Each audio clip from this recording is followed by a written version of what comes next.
Hello everyone, my name is Paul Kim Heng and my lecturer name is Dr. Lim Bun Yu. Today I would like to represent about the culture dimension for India. And this is my agenda. First is my introduction about culture. Second, power distance. Third, individualism and collectivism. Fourth, uncertainty avoidance. Fifth, masculinity and femininity. Sixth, time orientation. Seven, indulgence. To begin, what is culture? Culture can be defined in many different meanings, characteristics, and knowledge of a particular group of people, defined by everything from language, religion, cuisine, social habit, music, and art. The purpose of this study is to show what culture different are between India and Singapore.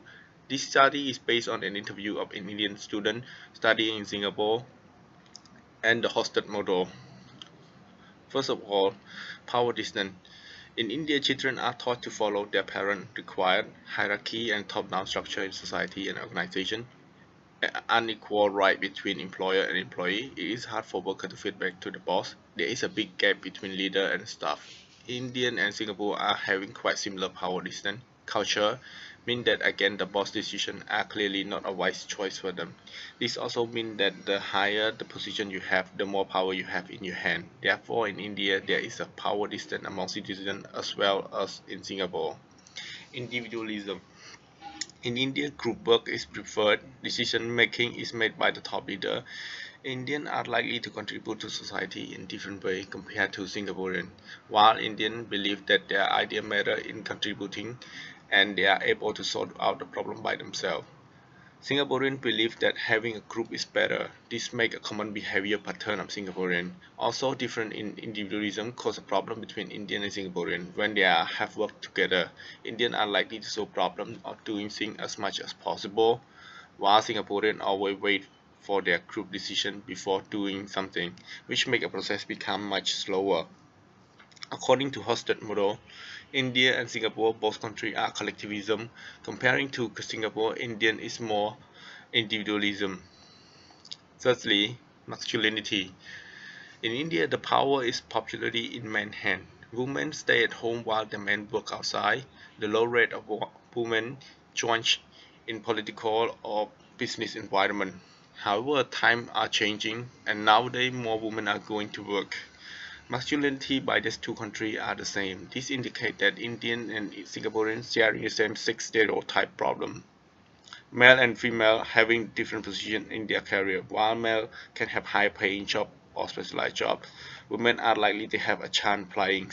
Also, between man and a boy are also different. Children are supposed to listen to their parent in any condition. Therefore, in India is a masculinity society as well as Singapore, according to the study hosted. Fourthly, uncertainty. Indians are willing to take risks for a better job. Tolerance for unexpected is high.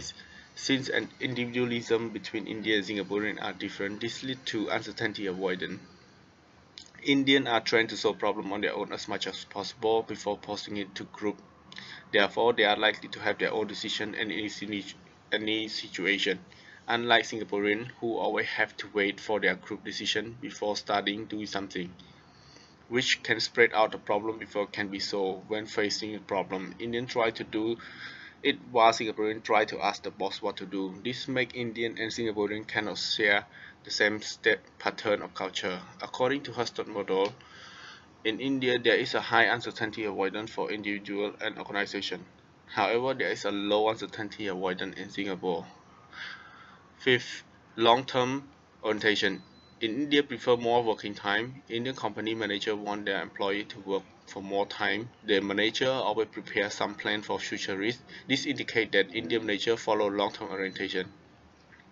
Both are sharing a point about this culture, while Singaporean having a higher long-term orientation than India. Indian students are likely to think about what they are get at the end of trimester, while Singaporean students are likely to aim for overall score of the whole year. To sum up, in India, most of company measure plan with a long-term orientation. According to the hosted research, Indian and Singaporean both countries are long-term orientation. Indulgence. India In India, restrict on food and tradition. To sum up, restrained society do not put much emphasis on leisure time control, the gratification of desire. People with this orientation have perception that their actions are restrained by social norm and the feeling indulgent themselves is what is wrong. 7. Suggestion. All the information they present is based on a hosted model and interview. That's all for my presentation. Thank you for listening.